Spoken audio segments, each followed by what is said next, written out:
Et voilà. Donc, stimuler le cerveau pour réduire la douleur. Je vais y aller là, avec un plan de présentation qui est divisé en 4 sections différentes. Je ne peux pas être à la QDC sans vous introduire la douleur et la douleur chronique. C'est sûr que vous en avez déjà entendu parler à maintes reprises. Je vais probablement répéter toutes les personnes qui sont passées avant moi, mais quand même, je pense qu'un petit rappel, ça ne fait jamais de tort. Mais je vais surtout aussi mettre l'emphase là, sur l'implication du cortex moteur, chose à laquelle vous avez peut-être déjà un peu moins entendu parler. Ensuite, je vais vous parler de la stimulation transcrânienne que j'appelle la TDCS. On va la voir un peu plus en détail ensemble. Et finalement, l'entrée de la TDCS vers le milieu clinique et c'est quoi le futur, comment on entrevoit cette approche-là dans les années à venir. Donc, si on commence par introduire la douleur chronique et l'implication du cortex moteur, comme je vous le disais. Donc, on commence par la douleur chronique. Qu'est-ce que c'est la douleur? Premièrement, quand elle n'est pas chronique, la douleur, elle a un effet qui est vraiment essentiel. Elle a un rôle qui nous permet de venir protéger l'organisme. Si on ne ressentait pas de douleur, on aurait vraiment des gros enjeux parce qu'on se mettrait dans des situations dangereuses sans se protéger. Ce qui est plus problématique, c'est justement quand la douleur devient chronique. Là, en fait, notre douleur va perdre son rôle essentiel de protection de notre organisme, puis elle devient juste une espèce de fardeau auquel on est affligé parce que la douleur perdure, puis elle n'a pas nécessairement de raison d'être là, elle ne nous protège plus nécessairement. On parle de douleur chronique lorsqu'on a une douleur qui persiste soit au-delà de la période de guérison normale. Ce terme-là étant un peu vague, on y va plus souvent avec des données plus précises comme au-delà de 3 mois ou au-delà de 6 mois. Donc, une douleur qui persiste plus longtemps que 3 à 6 mois, ce serait considéré comme une douleur chronique. Évidemment, c'est sans surprise qu'une douleur qui persiste à chaque jour, ça va avoir des impacts sur la qualité de vie des gens. Donc, ça va affecter plusieurs sphères de la vie, notamment l'appétit, le sommeil, l'humeur. Ça va aussi affecter notre autonomie parce qu'on est moins apte avec notre fonction physique à réaliser les tâches du quotidien. Qui sont les personnes qui sont les plus touchées par la douleur chronique? C'est malheureusement pour moi la plupart du temps des femmes, donc plus de femmes que d'hommes. Et plus on avance en âge et plus il y a de risques de souffrir de douleur chronique. Il y a même des auteurs là, qui nous rapportent que c'est un aîné sur 2 qui aurait de la douleur chronique, donc vraiment 50% de la population. Quand on va dans la population plus jeune, on parle d'environ 1 personne sur 5, donc approximativement 20% de la population qui aurait de la douleur chronique. Depuis quelques années, je dirais peut-être depuis une dizaine d'années, vraiment, on s'accorde pour dire que la douleur chronique, c'est une pathologie en soi. Avant, c'était plutôt perçu comme un symptôme qui était connexe à un autre problème de santé. Mais maintenant, on sait que la douleur chronique, en tant que telle, il ne faut plus chercher la cause qui est une autre maladie, mais il faut vraiment traiter cette pathologie-là comme si c'en était une à part entière. Et c'est ce que les données nous disent maintenant. En fait, c'est une pathologie à part entière. Difficile de parler de douleur chronique sans parler du fardeau financier que ça amène. Je pense que pour les gens qui sont là, la plupart, vous êtes des patients, donc vous n'êtes pas sans savoir le fardeau financier que ça a pour vous, et en termes de traitement et en termes de frais associés au reste de votre vie. Donc, vous avez peut-être pris votre retraite plus tôt, vous avez pris des congés maladie, des congés pour vous absenter du travail, pour aller consulter, aller à des rendez-vous. Donc, ce fardeau-là financier est vraiment très présent pour les patients, mais il est aussi là pour le système de santé puis la société. En fait, on estime même au Canada que c'est 10% de tous les frais associés à la santé qui sont liés à des frais causés par la douleur chronique. Fait que 10%, c'est quand même vraiment pas rien sur des choses qu'on pourrait peut-être réussir à régler plus tôt si on prenait les gens en charge plus rapidement ou qu'on leur offrait des options de traitement plus efficaces.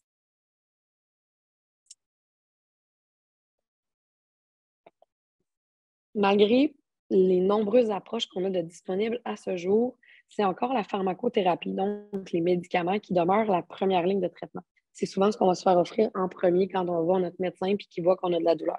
Il va nous prescrire des anti-inflammatoires la plupart du temps, puis des fois, ça peut aller jusqu'à des opioïdes ou des médicaments connexes comme des antidépresseurs tricycliques qui sont bons aussi pour réduire la douleur. Mais depuis plusieurs années, là, on s'accorde de plus en plus, et en médecine et en recherche, pour dire que ce qu'on devrait préconiser, ce qu'on devrait mettre de l'avant, c'est des approches multimodales. Donc, de combiner plusieurs approches différentes pour réussir à trouver un traitement optimal pour réduire la douleur. Puis cette combinaison d'approches-là, ben, elle va être différente d'une personne à l'autre. Il faut l'adapter à notre patient. Puis dans le fond, malgré toutes ces approches-là qu'on a, malgré toutes les combinaisons qu'on peut avoir différentes, il reste encore au Canada qu'on dit qu'il y a à peu près les 2 tiers des personnes qui ont de la douleur chronique qui la ressentent d'intensité modérée à sévère, donc une grande intensité malgré les traitements possibles. Et aussi, malgré toutes ces approches-là, il y a la moitié des gens qui ont leur douleur depuis au moins 10 ans. Donc, 10 ans de douleur chronique, malgré des tentatives et des combinaisons de plusieurs approches différentes, il faut vraiment s'attarder à trouver des nouvelles approches qui vont nous permettre de réduire la douleur. Et c'est là où j'arrive avec ma nouvelle technique, qui est la stimulation transcrânienne par courant direct. On va l'appeler tous ensemble la TDCS pour le restant de la présentation, puis c'est probablement comme ça que vous allez en entendre parler le plus d'ailleurs. Donc, est-ce que ça fonctionne? Comment ça marche? À quel point c'est efficace? On va regarder ça ensemble. Qu'est-ce que c'est la TDCS? En fait, c'est une technique qui est non invasive, ce qui veut dire qu'on ne pénètre pas à l'intérieur du corps. Donc, c'est des électrodes qu'on vient mettre par-dessus les cheveux, sur le cuir chevelu, et on n'a pas besoin d'avoir de piqûres, on n'a pas besoin de raser les cheveux, on n'a pas besoin d'aller vraiment, on reste en surface. À l'intérieur, ben, en fait, on va faire circuler un courant électrique, mais de très faible intensité. En fait, ce qui alimente notre appareil, c'est une pile 9 volts. Fait que ça vous donne une idée de l'intensité à laquelle on stimule. Là, c'est vraiment très faible. Puis ce courant-là, très faible, qui va circuler d'une électrode à une autre, bien, ça va permettre de venir moduler l'excitabilité de régions du cerveau.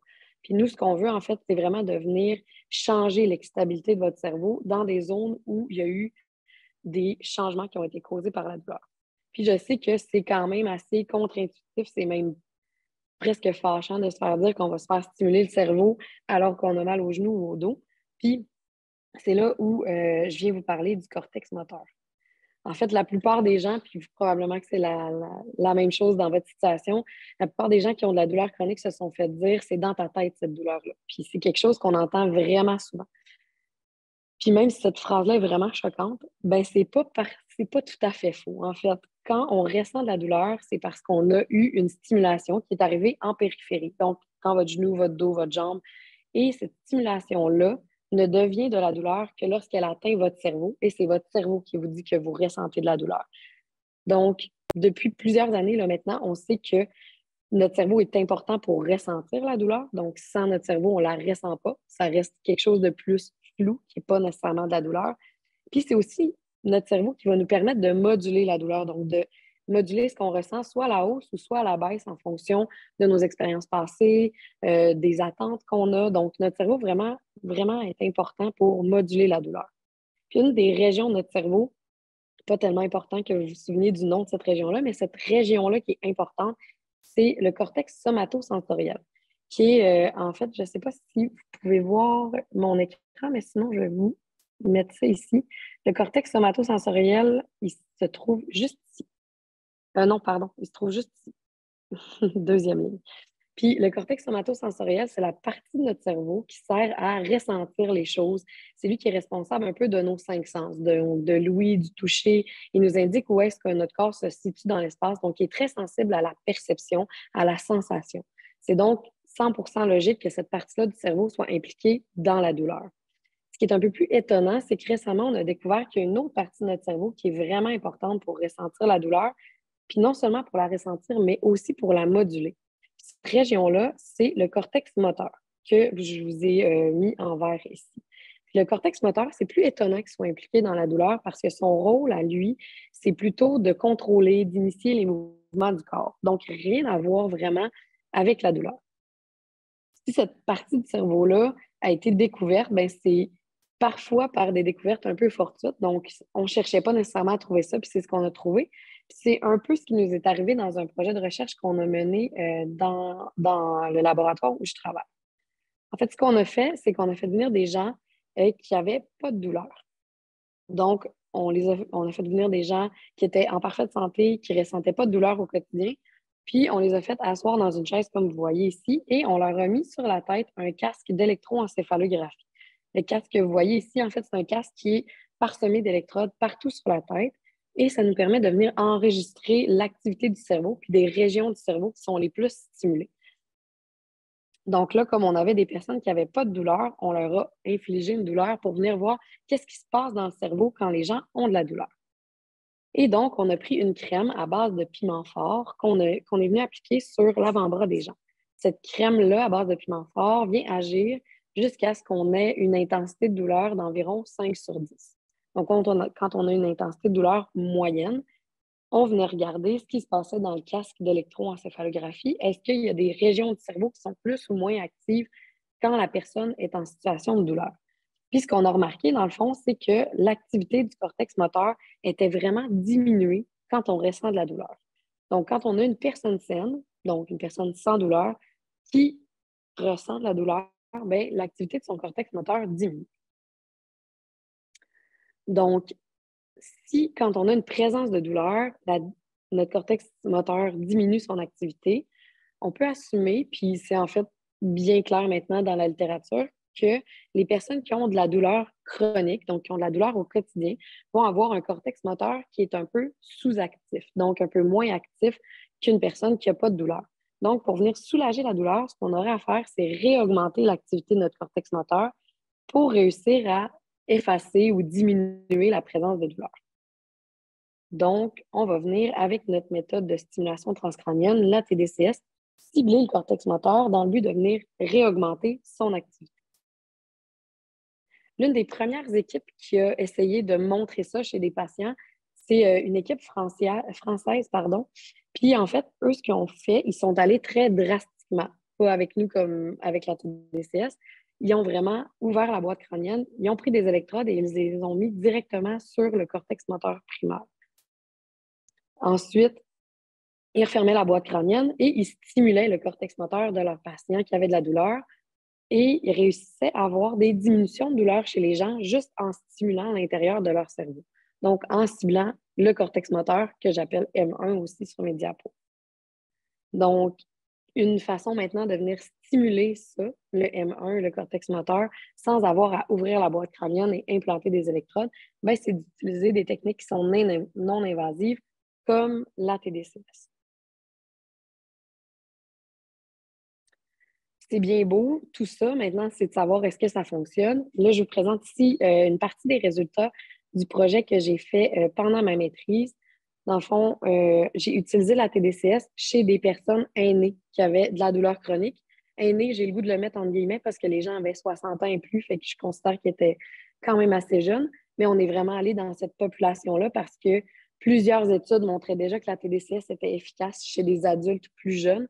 Puis nous, on voulait venir voir chez les aînés, donc des personnes un peu plus vieillissantes, est-ce que ça fonctionne encore? Comme je vous disais tout à l'heure, c'est les gens qui ressentent généralement le plus de douleur. C'est ceux qui ont le plus de douleur chronique, donc c'est important de voir pour nous si la TDCS fonctionne aussi chez les aînés.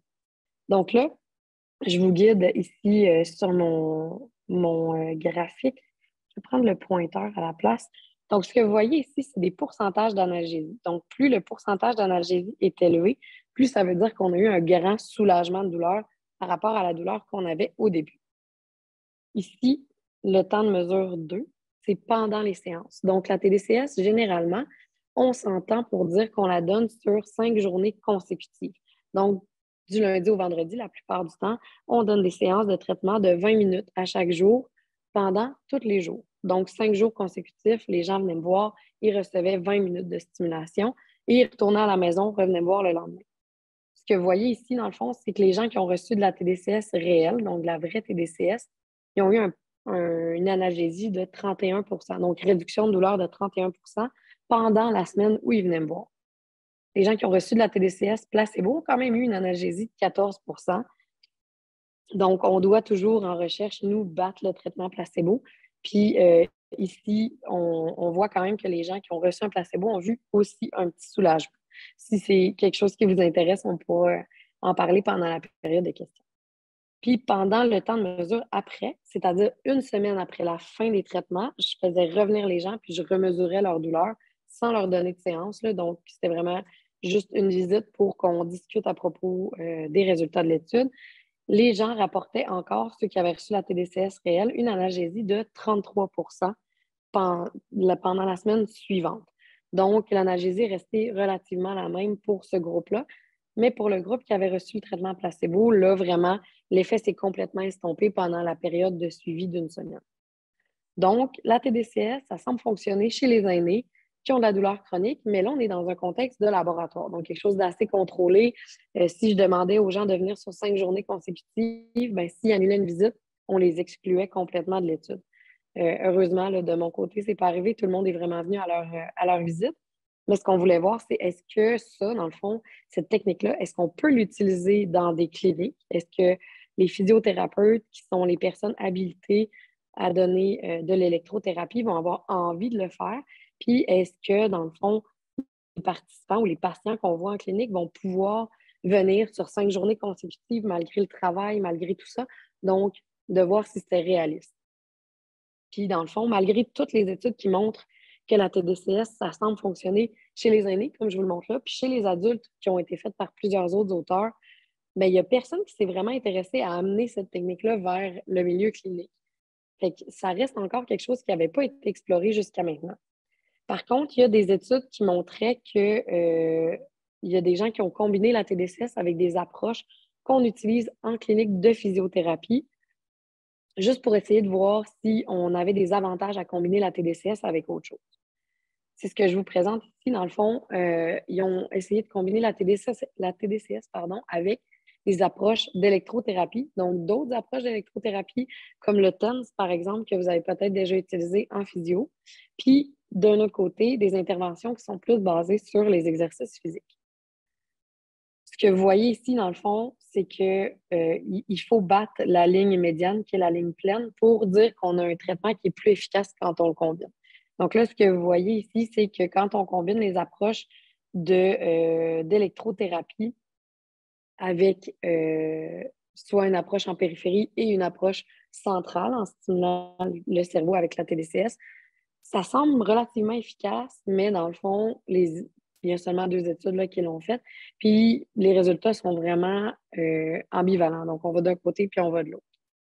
D'un autre côté, quand on combine la TDCS avec des approches d'exercice physique, comme vous le voyez ici, les résultats semblent plus clairs. Donc, toutes les études sont du même côté de la ligne pleine. Puis, toutes les études qui ont combiné la TDCS avec des exercices physiques nous montrent qu'il y a un bénéfice à combiner les deux. Donc, sachant ça, on devrait plutôt, en physiothérapie, combiner la TDCS avec des exercices plutôt qu'avec d'autres approches d'électrothérapie.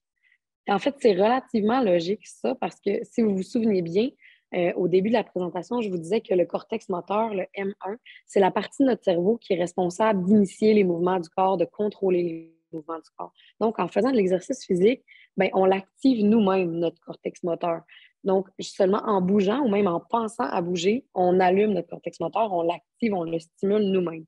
Donc, en venant combiner une approche qui stimule nous-mêmes notre cortex moteur et une approche externe comme la TDCS qui stimule elle aussi le cortex moteur, bien, on viendrait créer une espèce de synergie ou un effet bénéfique à combiner les deux. Peut-être qu'on n'aura pas le double d'efficacité, mais on risque d'augmenter notre efficacité un peu plus. Donc, si on regarde qu'est-ce qui se passe quand on amène la TDCS en milieu clinique, donc là, je vous parlais des résultats que j'ai obtenus dans ma maîtrise dans un milieu de laboratoire assez contrôlé. Si on s'en va maintenant en milieu clinique, on a fait une étude en collaboration avec un chercheur qui est à la clinique du CIS de l'Abitibi. En fait, ce clinicien-là, c'est un physiothérapeute qui a fait ses études de doctorat et de post-doctorat en utilisant la TDCS. Et lui avait vraiment de l'intérêt pour amener cette technique-là à la clinique où il travaille. Puis il est devenu directeur de la clinique de gestion de la douleur du CIS de l'Abitibi. Puis il a réussi en fait à demander à une fondation un peu d'argent pour réussir à se munir d'un appareil puis donner des traitements à ses patients qu'il reçoit à la clinique. Ce qui est important de noter avant que je vous parle de la population, c'est qu'à cette clinique-là, ils ont vraiment un mélange d'approches. C'est vraiment pas une clinique où ils donnent des traitements passifs. Ils sont vraiment proactifs dans le traitement de la douleur. Il y a des physiothérapeutes, des ergothérapeutes, il y a des nutritionnistes, il y a aussi des neurologues qui sont là, puis des neurochirurgiens qui sont là pour combiner toutes leurs compétences ensemble pour essayer de donner les meilleurs traitements possibles aux personnes qui souffrent de douleurs chroniques, dans le fond. Donc, avec lui, on s'est mis ensemble, puis il a dit, je vais faire exactement la même chose que vous avez fait en recherche. Je vais donner 5 journées de TDCS consécutives avec 20 minutes par jour, puis on verra si les résultats sont concluants. Donc, jusqu'à ce jour, là, il y avait 90 patients qui ont reçu de la TDCS dans sa clinique. Il l'a reçu en 2018, mais on s'entend qu'il y a eu une pandémie aussi qui est venue stopper un peu les traitements qu'il pouvait donner. Ça reste quand même qu'il y a presque une centaine de personnes qui l'ont reçu. Sans surprise, comme je vous disais tout à l'heure, les femmes, on a plus de douleurs que les hommes. Donc, vous voyez ici qu'il y a un grand pourcentage des patients qui ont reçu la TDCS qui étaient des femmes, comparativement à même pas le quart des patients qui étaient des hommes. Les maladies qui ont été traitées, en fait, vous voyez ici une variété de pathologies. Pour notre clinicien qui donnait la TDCS, pour lui, ce qui était important, c'est de voir s'il y avait de la sensibilisation centrale avant de donner la TDCS. La sensibilisation centrale, en fait, ça s'évalue avec des professionnels, puis aussi avec des questionnaires qui nous permettent de voir si, dans le fond, le système nerveux est plus affecté. Donc, s'il n'y a plus rien qui est là en périphérie, si vous me dites, par exemple, j'ai de la douleur au genou, mais je passe des scans, il n'y a rien qui se voit, bien, généralement, on va coter là, ici à la sensibilisation centrale. Donc, lui, il donnait juste à des gens qui avaient de la sensibilisation centrale. Ce que vous voyez ici, c'est les gens qui avaient un SDRC, un syndrome douloureux régional complexe, qui représentait là, à peu près le tiers, le quart des patients. Il y avait des patients qui avaient de la douleur liée à des AVC. Un autre, à peu près tiers-quart des patients qui avaient de la cervicalgie, donc de la douleur au cou. À peu près la moitié des participants qui souffraient de fibromyalgie. Une petite proportion qui avait de la lombalgie. Puis ici, je pense que c'est un ou deux patients qui avaient des douleurs pelviennes. Puis notez ici que le ou les deux participants qui ont eu des douleurs pelviennes, ils ont eu des résultats un peu moins intéressants que les autres participants. Ce que vous voyez ici, c'est les résultats. Donc, lui, au lieu de faire un suivi d'une semaine, comme moi j'avais fait dans mon projet de maîtrise, on a fait un suivi d'un mois là, avec les patients. Donc, ce que vous voyez ici, c'est ce qu'on appelle le VAS, c'est l'échelle visuelle analogue. C'est en fait la fameuse échelle là, de 0 à 10, c'est seulement qu'elle est sur papier au lieu d'être dite oralement. Vous voyez dans le fond le avant. Donc, avant que les gens reçoivent le traitement, il y avait une douleur moyenne d'environ 6,1 sur 10. Après avoir reçu 5 séances de TDCS, on était descendu à environ 3,5 sur l'échelle de 0 à 10. Et le mois suivant, donc après avoir terminé les séances, il revenait un mois après. Et là, on était remonté légèrement, mais on est encore beaucoup plus bas, vous voyez, qu'au score initial. Donc, on a encore une réduction de douleur qui semble présente un mois plus tard. Le questionnaire CSI, c'est justement le questionnaire de sensibilisation centrale. Je vous disais qu'il fallait que les gens aient un score assez élevé à la sensibilisation centrale pour recevoir des traitements de TDCS. Bien, il l'utilisait pour déterminer si les gens recevaient ou non le traitement, mais il l'utilisait aussi pour voir s'il y avait eu un changement dans le temps. Donc, est-ce que les gens deviennent avec moins de sensibilisation centrale quand on donne la TDCS? Puis, ce que vous voyez, c'est qu'effectivement, que ça a diminué entre avant et après. Puis que, comme la douleur, ça remonte légèrement dans le mois suivant, mais on ne revient pas au niveau basal encore un mois après. Finalement, le McGill Pain Questionnaire, vous l'avez peut-être déjà même rempli. C'est un questionnaire qui nous permet de venir évaluer l'aspect qualitatif plus de la douleur. Donc, c'est une série de mots que vous devez coter si le mot décrit bien la douleur que vous ressentez. Donc, si vous trouvez, par exemple, que la douleur est comme une piqûre, un éclair, est-ce que c'est chaud, est-ce que c'est froid, vous allez mettre une coche à chaque. Et dans le fond, plus on a des qualitatifs graves qui décrivent notre douleur, plus le score va être élevé. Donc, avant de recevoir le traitement, les patients cotaient environ 21 à cette échelle-là. Ça a diminué vraiment beaucoup pendant que les gens recevaient le traitement. Puis encore une fois, ça remonte, mais très, très légèrement dans le mois de suivi. Donc, ici, ce que vous voyez, c'est que peu importe, dans le fond, comment on a évalué la douleur, que ce soit avec des indices plus de sensibilisation centrale, que ce soit la façon de décrire la douleur ou carrément d'une échelle de 0 à 10, les effets sont sensiblement les mêmes. La seule chose qu'on n'est pas venu vraiment évaluer, je pense, à la clinique, c'est l'efficacité sur la fonction physique, donc de savoir est-ce que les gens ont pu recommencer à mieux bouger, dans le fond, avec les séances. Mais comme c'était combiné avec un petit peu d'exercice physique, on croit qu'il y a eu des effets sur la fonction qui ont été observés, mais ça n'a pas été documenté. Puis là, je vous dis un peu d'exercice physique. Dans le fond, c'était vraiment très léger, ce que notre physiothérapeute recommandait. Il recommandait là, d'avoir 5 à 10 minutes de marche légère dans la journée. Donc, ça pouvait être distribué à n'importe quel moment dans la journée. Puis, il demandait aussi aux patients de faire environ 5 à 10 minutes aussi d'exercices légers qui ne venaient pas augmenter la douleur. Donc, ça pouvait être des trucs comme du yoga, de la méditation légèrement active, juste vraiment de venir mettre un petit peu en action le corps, mais sans augmenter la douleur, sans créer de douleur supplémentaire. Ah ben, finalement, je l'ai mis, cette slide-là. Donc, les résultats qu'on a observés, donc diminution de la douleur, comme je vous le montrais tout à l'heure. Il y a eu aussi une amélioration du sommeil, donc augmentation du niveau d'énergie, peut-être associée aussi à l'amélioration du sommeil, mais aussi probablement en améliorant un peu la fonction physique, ben, on a aussi un petit peu plus d'énergie. Puis les patients ont aussi rapporté avoir une amélioration de leur concentration à plus long terme. C'est important de noter que les effets semblent durer 2 à 3 mois. Donc, on n'a pas documenté précisément ces données-là, mais dans le fond, c'est ce que le clinicien observait. Là. Les gens, après 2 à 3 mois, ils continuaient toujours d'être vus à la clinique, puis ils demandaient de recevoir à nouveau les séances de TDCS parce que la douleur semblait revenir à nouveau. Donc, il y avait une possibilité de la refaire, de recevoir des séances de TDCS une nouvelle fois après les 2 à 3 mois, quand la douleur réaugmentait. Ce qu'on ne sait pas encore pour le moment, puis c'est des choses qu'il va falloir évaluer dans le futur, c'est de savoir si on donne de la TDCS, est-ce qu'il faut vraiment la refaire à tous les 2 à 3 mois ou si on l'a donné 5 ou 6 fois, est-ce que les effets perdurent à plus long terme ou est-ce qu'on est dans le fond obligé de redonner ce boost-là à chaque fois?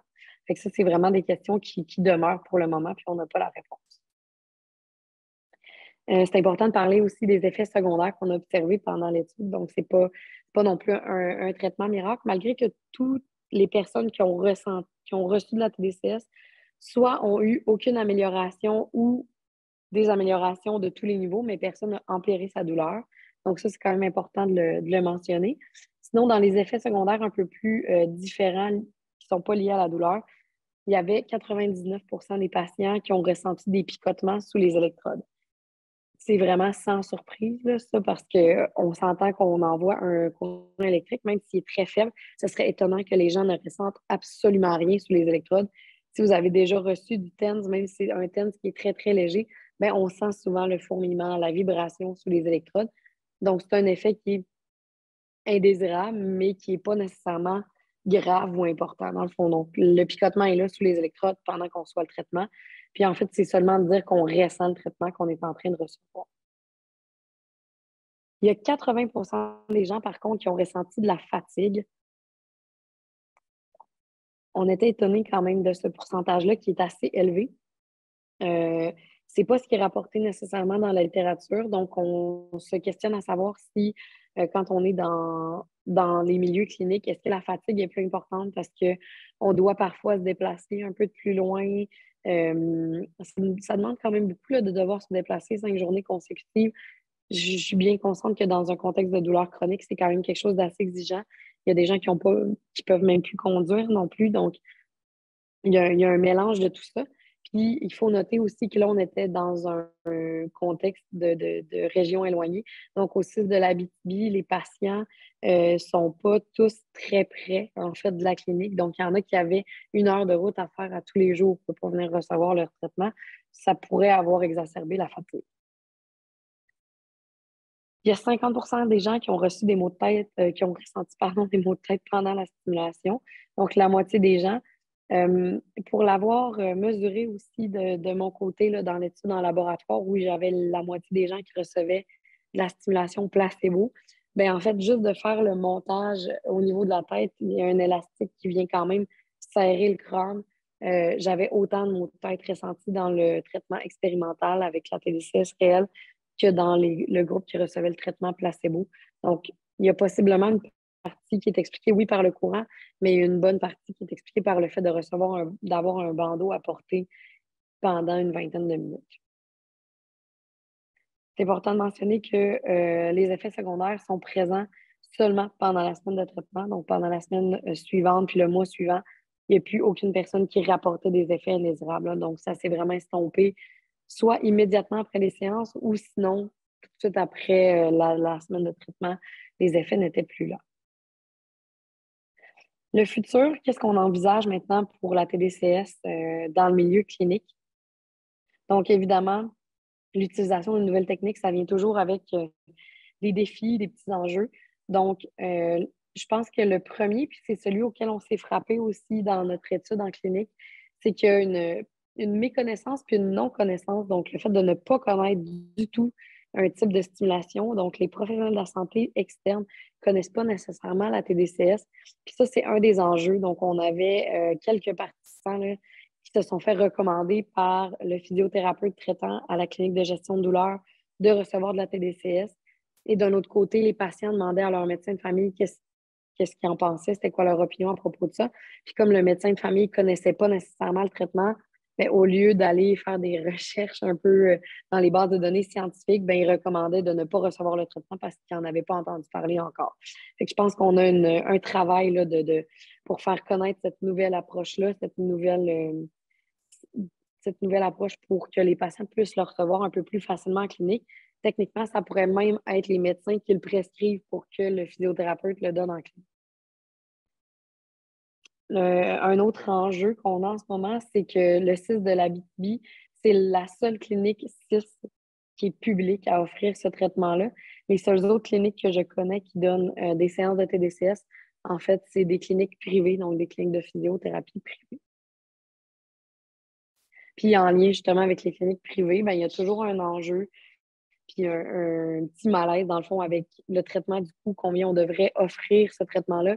Il faut évidemment que l'appareil de TDCS soit rentabilisé, soit remboursé. Il faut payer le temps du physiothérapeute qui donne le traitement. Puis, il faut en fait que ça vale la peine de l'acheter, ce qui fait en sorte que, comme le traitement n'est pas encore très populaire, il n'y a pas beaucoup de cliniques qui achètent l'appareil parce que c'est difficile de rentabiliser pour l'instant parce qu'ils ne savent pas trop à quel patient donner. Et ça m'amène justement à mon prochain point. Il faut déterminer à un moment donné qui sont les meilleurs répondeurs à la TDCS. Donc, est-ce qu'on donne ce traitement-là à tous les patients qui ont de la douleur chronique puis qui ont déjà essayé 2, 3 techniques différentes ou si on devrait déterminer déjà en recherche qui répond, qui ne répond pas, donc qui devrait avoir des bénéfices avec la TDCS. Pour l'instant, ça, c'est encore un peu vague. Ce que vous voyez là, c'est que ça semble fonctionner chez les aînés, comme je l'ai fait. Puis, dans notre projet en clinique, bien, ça semblait bien fonctionner chez les personnes qui ont eu de la fibromyalgie, mais ça reste encore des hypothèses. Là, on n'a pas de groupe qui ont comparé, dans le fond, est-ce que les fibromyalgiques répondent mieux que les gens qui ont des lombalgies, par exemple. Donc, je ne peux pas terminer sans remercier mon directeur de recherche qui m'a guidée tout au long, qui est ici, Guillaume Léonard. L'équipe de la clinique du CIS de l'Abitibi qui ont vraiment été innovateurs, qui ont travaillé pour se munir d'un appareil de TDCS, qui ont vraiment permis de récolter toutes les données, puis qui ont aussi envie de partager la TDCS avec leurs patients. Je n'ai pas écrit son nom ici, là, mais le clinicien avec qui je travaille, le physiothérapeute, c'est Rodrigo Diamo, qui est vraiment un clinicien hors pair. La fondation de Rouen-Noranda, qui est la fondation en fait qui a payé l'appareil de TDCS. Sinon, on n'aurait jamais pu demander au CIS de payer un appareil qui n'avait pas assez de fondement scientifique pour eux. Et le Repart et l'OPPQ, qui sont 2 organismes qui nous ont subventionnés, dans le fond, pour qu'on puisse faire le projet de recherche à la clinique. Donc, je vais arrêter mon partage d'écran pour la suite, voir vos questions. Merci pour votre écoute.